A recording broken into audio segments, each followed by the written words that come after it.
let's practice using Ampere's law in a case with symmetry to calculate the B, the magnetic field of a long, straight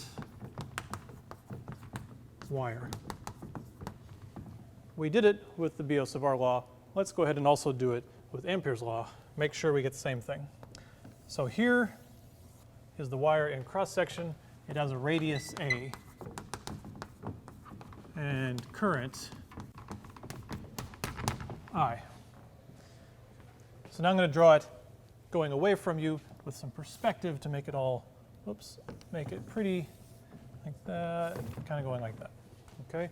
So the current I flowing down the wire. We want to actually calculate it, the B field inside and outside. So let's think of this now. Let's imagine our coordinate system is here, our origin is here, and we want to go out in radius, and we want to draw our Amperian loops, is what they're called, in some real symmetric way. So we want to center them on the same axis as the wire, like that.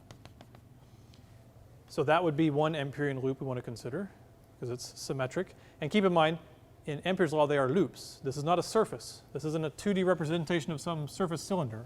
It's just a loop. I could draw it anywhere in the wire. I'm drawing it here because you can see it there. Okay? So that would be one. That would be the loop where R, the radius of that loop, is less than the radius of the wire. All right? That's actually inside the wire. Can we calculate the B field inside the wire? Yes, we can. We're going to.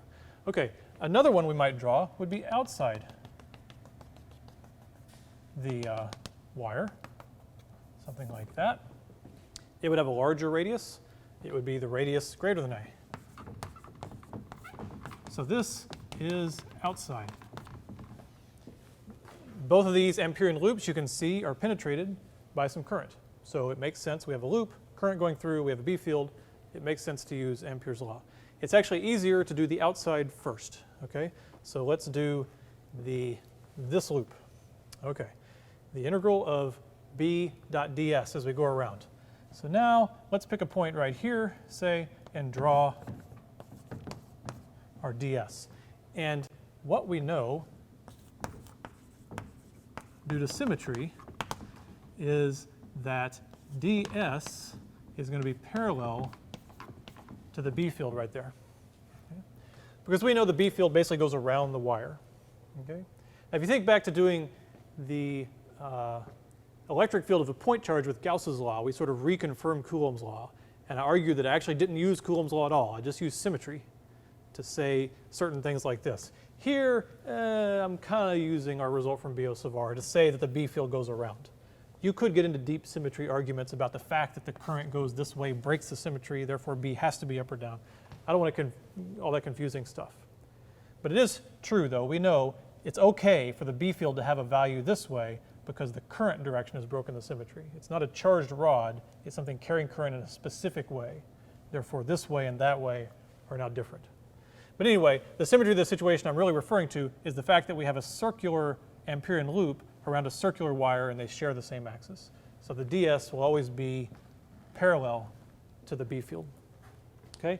If that's true, then they're parallel. It's just this magnitude times that magnitude. We can write it as the integral around the circle of B ds, where those are just magnitudes, I'm just writing them without the vector sign, is mu naught, and I, the total current I, goes through the loop. Okay. Symmetry also tells us something else, and that is that the magnitude of B is constant. Okay. When we go all the way around the Amperian loop, we're always at the same distance from the wire. There's nothing special about any one of these points relative to any of the other points. So there's no reason that the B should change. It should always be the same. So therefore, the B can come out of the integral. If the B comes out of the integral, we're left with the integral around a loop of ds. Well, like we just talked about, that's the circumference of the loop. So that's 2 pi times r, not a. It's the circumference of the loop. The loop's radius is r. The wire's radius is a. So B times 2 pi r equals mu naught I. Right? So then you're pretty much done. The B field around the wire, its magnitude is mu naught I over 2 pi r, which is the same thing we got when we applied the Biot Savart law. And the direction is that it goes around, following the right-hand rule. If you put your thumb along the current in the wire, your fingers go around the direction of the B field. So that worked for outside the wire. Now let's do inside the wire. Okay, so this little loop inside the wire, I could draw a practice ds on it, like that. And we could say, due to symmetry, again, it's also true here, ds is parallel to B. If there's current going through here, it's going to make a B field going around. It doesn't care if it's inside a metal. It won't shield the B field. Current outside won't make a difference. That's all basically the same. And it's also actually true that B will be constant going around this symmetric circle. There's no reason the B field would change going around that circle.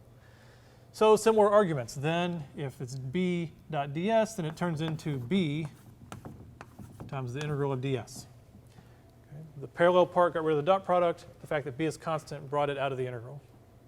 So this is looking pretty similar. E equals mu naught, but now is the difference, is the current. The current I, whenever you see current in a wire, you assume it's evenly distributed over the cross-section of the wire. It may not really be, but you assume it is, and usually you'll be told that the current is uniformly distributed through the wire. If that's the case, you have to figure out how much of that current is going through this circle. What fraction? Well, it's just by the area. Right? If the current is uniformly distributed across the cross-section of the wire, then you just need the fraction of the area that is inside that Amperian loop. So it's just pi r squared over pi a squared. That's the fraction times the total current, I. This is the fraction in the loop. Okay. And then, let's see, so then what do you got here? Then this becomes B times the integral around ds, that's 2 pi r, equals here, and then that cancels and that cancels. It's mu naught I r squared over a squared. And this is getting a little ugly, sorry. Let's see, if we bring the 2 pi r over here, I think you'll be able to see that in the end, it's mu naught I. And then we have a pi down in the bottom now. We have an r there, because that's r squared gets canceled by that r. And now in the bottom, we have pi a squared.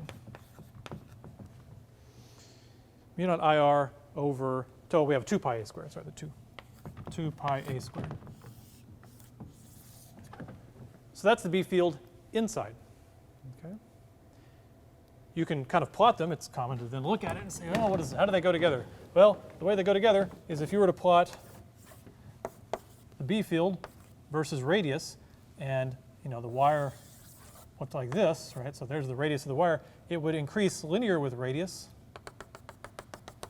until you got up to here, right? So it increases linear with radius. And then it would fall as 1 over r when you get out here. So you'll see a plot like this a lot of times.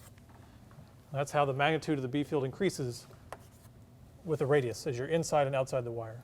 Another check you can make is your two expressions had better be equal there. Right? The B field can't go through some discontinuity.